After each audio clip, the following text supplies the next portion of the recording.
Nós tivemos a Conab trazendo uma estimativa um pouco menor para a produção brasileira de soja, abaixo de 150 milhões de toneladas.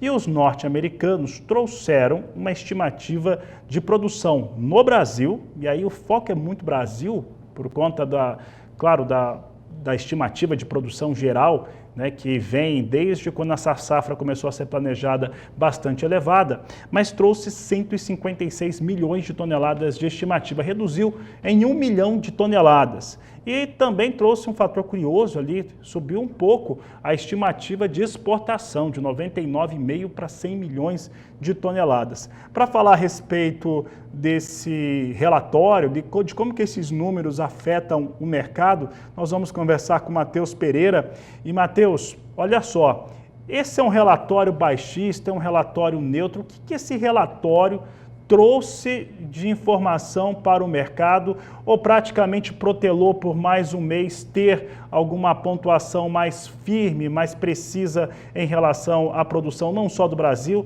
mas à produção global? Boa tarde, seja bem-vindo.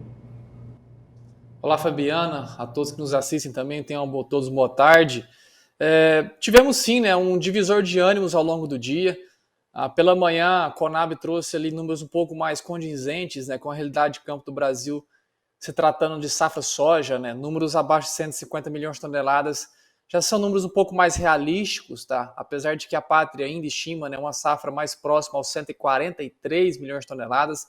É claro que as entidades oficiais dentro do nosso próprio país, né, elas vão se reajustando ao longo do passar dos próximos levantamentos. Porém, toda essa sensação de ânimo, né, de que o mercado passaria pelo processo de conscientização criado pela manhã, foi, enfim, inundado como um balde de água fria, né? Esfriou com o relatório do USDA, publicado às 14 horas no horário de Brasília, quando o Departamento de Agricultura dos Estados Unidos, né, trouxe ali números que pouco expressam, né, a realidade brasileira, ainda marcando uma safra recorde para o nosso país, que a gente já sabe, Fabiano, que é totalmente incapaz, inviável, impossível que os campos brasileiros, né, diante de tanta variabilidade, tanta seca, tanto calor que vem sofrendo, né, os campos do Mato Grosso do Sul, Goiás, Rondônia, partes de São Paulo, Paraná, enfim, hoje não existe, né, estado que está passando ileso pela presença de um El Niño de alta intensidade, né, que acaba tirando totalmente a capacidade produtiva do Brasil em colocar realmente para fora uma safra recorde no país. Então, temos ali um divisor de ânimos. O SDA, por tradição, Fabiano, nesse relatório de fevereiro, ele não tem, né, o praxe de trazer grandes cortes, né, na oferta sul-americana. É comum, estatisticamente, quando a gente observa, né, os levantamentos para o mês de fevereiro do SDA, a gente raramente, né, vê grandes ou incrementos ou cortes para a construção da produção aqui na América do Sul. Não foi diferente. Tá? Apesar de que Conab, né, já começa realmente a desenhar um cenário um pouco mais que realmente reflete, né, o que vivemos aqui dentro das porteiras. Então, realmente, precisaremos, Fabiano, de mais alguns meses para que a realidade seja escancarada ao mercado.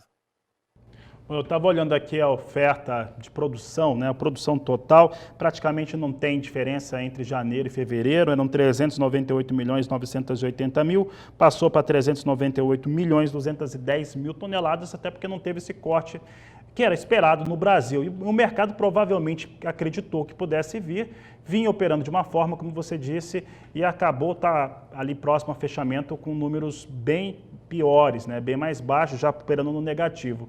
Mas, Matheus, olha só, nós temos a Conab, que ela tem que estar muito mais sensível às questões, porque está no Brasil e está vendo que a produção brasileira está passando. Então, não tem muito como não observar, ser mais sensível a esse fator.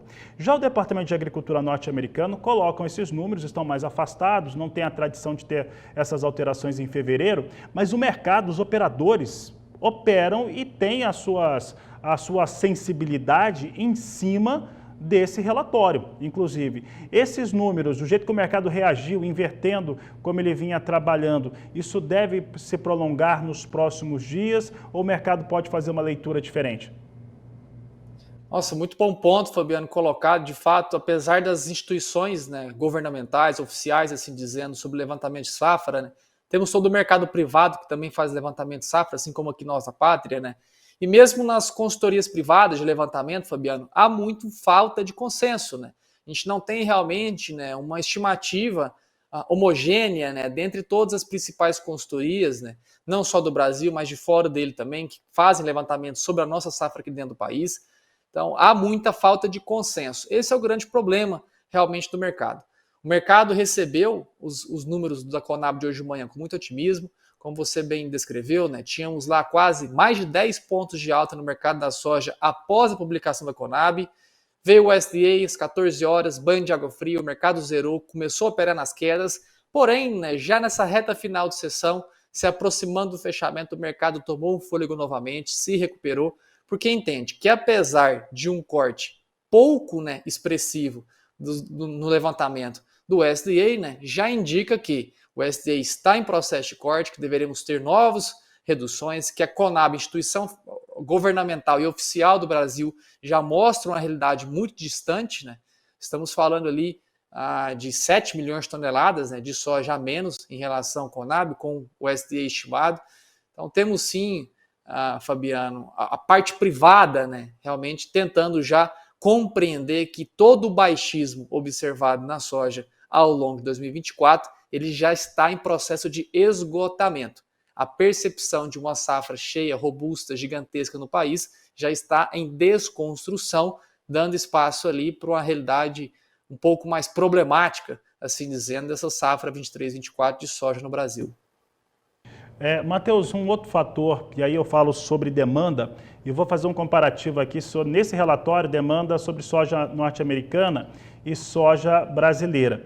O Departamento de Agricultura hoje trouxe, comparado com o que tinha apresentado em janeiro, um corte de quase 1 milhão de toneladas na meta de exportação dos Estados Unidos. Ficou agora em 46.810.000 toneladas. E aqui no Brasil subiu para um número que aqui se considera que é impossível de alcançar, de 100 milhões de toneladas. O quanto isso afeta principalmente a precificação da soja nos Estados Unidos e, consequentemente, Chicago?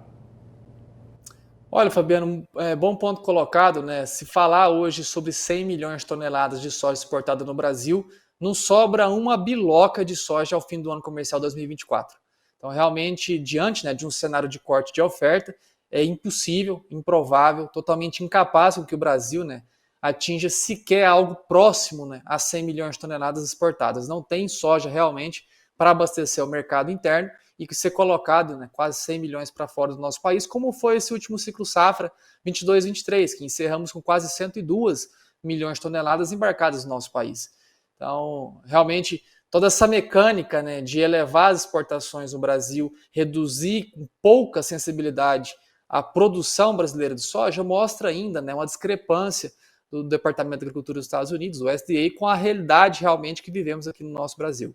Então a gente tem agora uma mecânica sendo formada onde os preços internacionais da soja tentam encontrar o fundo do poço, realmente tentam diluir todo o baixismo, né, que apesar de estar reduzindo as exportações norte-americanas, existe sempre aquele ar de desconfiança de que se a produção brasileira de fato não for nem perto das 156, hoje estimada pelo USDA, com toda certeza também teremos uma nova migração, uma nova reversão desses cortes de exportação dos Estados Unidos, elevações no Brasil, tornando na via oposta, né? Aumentando gradativamente, de maneira mais sensível. Os norte-americanos também não possuem grande capacidade exportável de soja nesse ciclo safra, mas aumentando um pouco a capacidade de exportação norte-americana e reduzindo a nossa aqui no Brasil.